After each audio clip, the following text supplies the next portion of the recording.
I have a One Piece discussion video. It just came to me because I've been watching a lot of Star Wars and just like knowing how Oda is trying to build this world and using it with realistic aspects and just the fact that he has just left us so many breadcrumbs while I'm just like maybe the greatest secret in One Piece is right in front of us.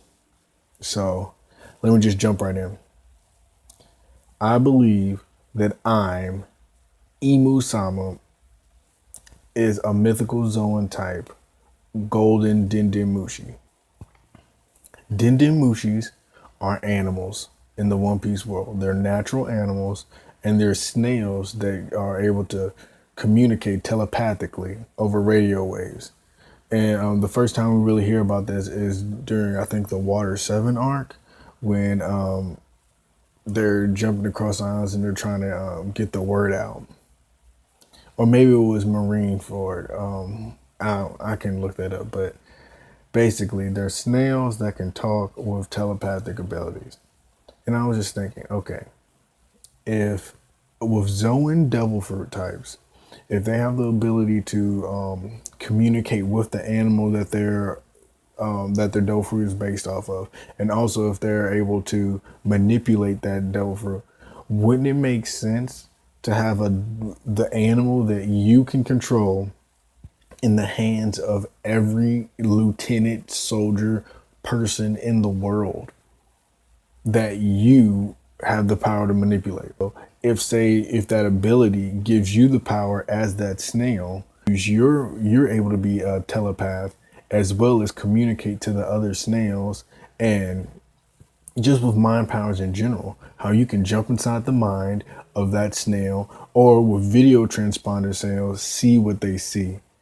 And that was the big thing that really came to me after seeing the reveal of Lord Orochi and Wano's character and seeing how he looks and it's kind of goofy.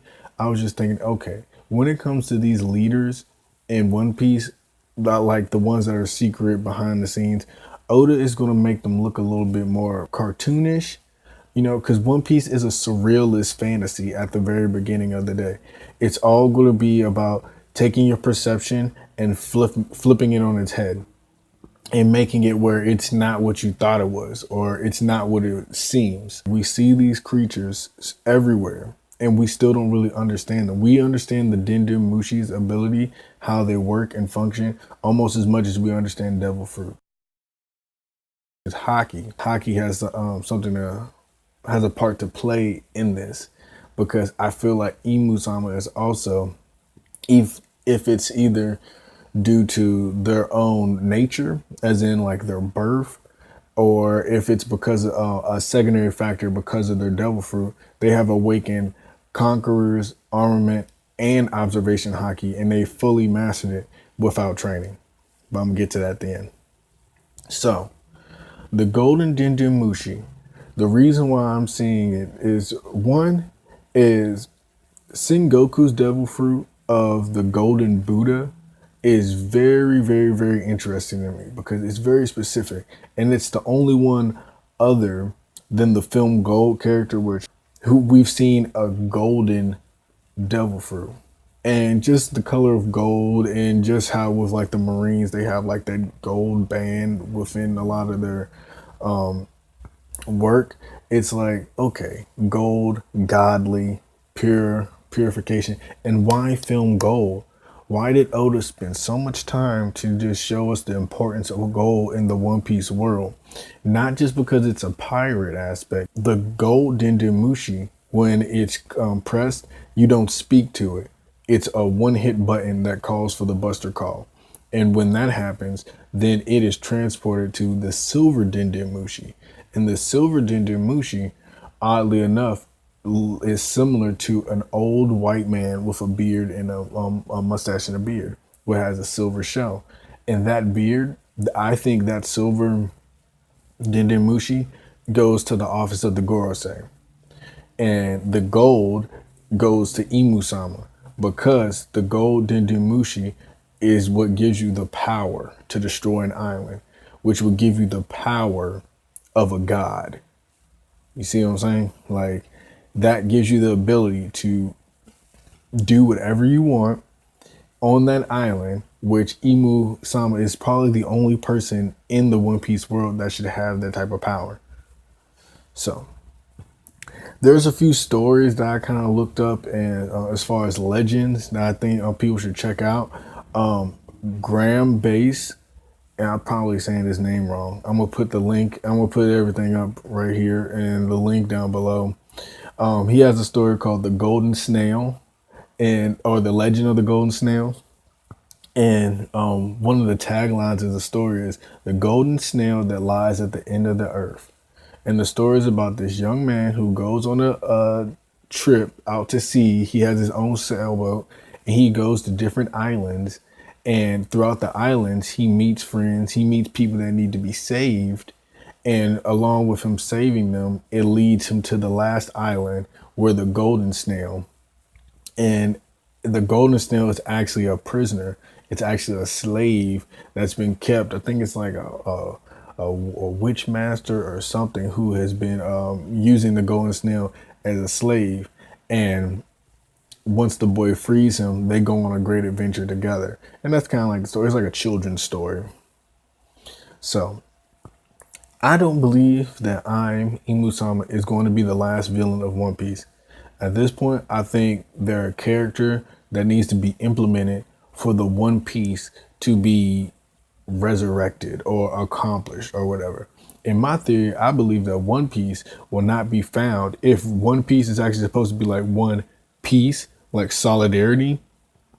It's not going to be, there won't be peace until the three great powers of the world come together, which would be the pirates, the Marines, I guess the Revolutionary Armies. I'm not trying to like the pirates, the Marines, the Revolutionary Army, and just all the islands. All the islands have to be on one accord. Everyone has to be on the one page, which sounds impossible, but this is shonen, this is fantasy, this is surreal. So at the same time, you don't have to believe that this will happen in the real world, even though it's based on realistic principles. Fun facts about the real golden snail. Like, for one, snails are prehistoric and they predate dinosaurs. So this could be a mythical prehistoric zone. Like, there's lots that can go into this. Like, and snails are land and sea creatures. So the fact that they can exist land and sea, who knows what really like. And the dials from Skypiea, they look like seashells or even snail shells, crustaceans, whatever. It's just so much of this that's just being presented where I'm curious if the Forgotten Kingdom was even humans at all, or if they were all snail men, snail people. Snails are asexual, which is interesting because a lot of people were trying to figure out what Imusama's gender was, because they're like, it looks like a woman, but it could be a man. Like the Gore say, it's all men and they're bowing to this person.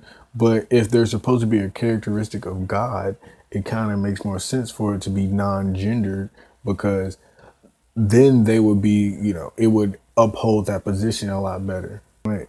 I'm really interested in what people are going to say. I haven't seen this theory anywhere, so I'm just going at it the best way I know possible. So, okay, I'm going to jump back to the hockey topic, because I believe that hockey is a psychic ability. And Oda has been basically, I'm not going to say trolling us, because it's foreshadowed. And it starts off with the young girl from Skypiea. The fact that she could tell where people were and what they were doing. That's psychic. That, like, you might not think about it because the way that it's presented into the world. But if someone can mentally tell where you are without you having to send some sort of signal, that is a mental power. As well as with armament hockey and observation hockey. Armament hockey, when Rayleigh is using it, and with Big Mom and not being able to be pierced, that gives me a psychic shield type of situation, a force field, and it's invisible. And when you're using haki, which translates to willpower, it's still, you have to be, it's a mental consciousness where you're training your mind to think something. Zoro is training his mind to cut anything, and that he can cut anything. Luffy is training his mind to be able to see into the future. And even Katakuri's ability is a jump shoot from the psychic from Fishman Island. And we know that some people can be born with haki and it doesn't have to be trained. And a lot of people, I'm guessing, when you're born with haki, it's a lot stronger than when you train for it. Whereas in like with Conqueror's haki is very specific because you're either born a conqueror, like you have that in drive inside of you, or you're not. Where Big Mom's case, it was like if she was so determined to want her sweets at such a young age that she had already gained this ability. CP0 and the Gorosei answer directly to I am Imusama. The only reason Spandam had the ability to use the Golden Dendumushi is because Aokiji let him borrow his Golden Dendumushi. And I'm still curious why he did that. That still hasn't been like talked about. He's never said why he did do it. And it's almost like there's some underlining plot to that specifically where Aokiji was just trying to see what was going to happen. I'm still curious about that. You know, it's so many other things I've been thinking about, but I'm going to cut the video off there because now I'm just going in a different territory. My prediction is Imusama has a Golden Dendumushi mythical zone type devil fruit, aka the god fruit. He's omniscient because he can see and hear everything that other Dendumushi say and do.